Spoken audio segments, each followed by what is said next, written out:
Understanding a shrinking violet, unveiling the meaning behind the phrase. Hello, everyone. Today, we're diving into an interesting English expression, a shrinking violet. This phrase is a colorful way to describe a particular type of person, and understanding it can add depth to your English communication. Let's explore what it means, its origins, and how you can use it effectively in your conversations. The phrase, a shrinking violet, refers to someone who is shy, timid, or introverted, often to the point of trying to avoid attention. Imagine a violet flower trying to shrink away from the spotlight. That's the visual metaphor this expression paints. It's commonly used to describe people who prefer to stay in the background rather than being the center of attention. Understanding where a phrase comes from can help us appreciate its usage. The expression, a shrinking violet, first appeared in the late 19th century.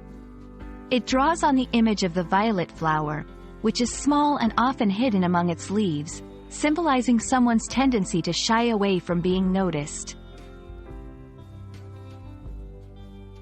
To master this expression, let's look at some examples. Despite her talents, she's always been a shrinking violet, hesitant to share her work with others. You shouldn't underestimate him because he's a shrinking violet. He has a lot of great ideas. Using it in sentences like these can help convey a nuanced understanding of someone's personality, especially in contexts where their reserved nature is notable.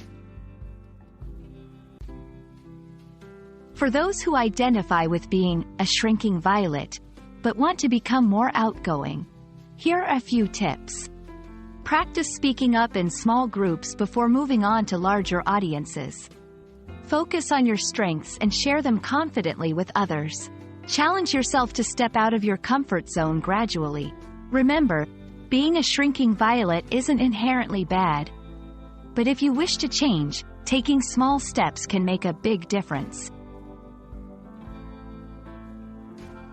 We hope this video has shed some light on the expression, a shrinking violet, and how it can be used to describe someone's personality. Whether you identify with this phrase or know someone who does, understanding such expressions enriches your English vocabulary and helps you communicate more effectively. Thanks for watching, and don't hesitate to practice using this phrase in your conversations.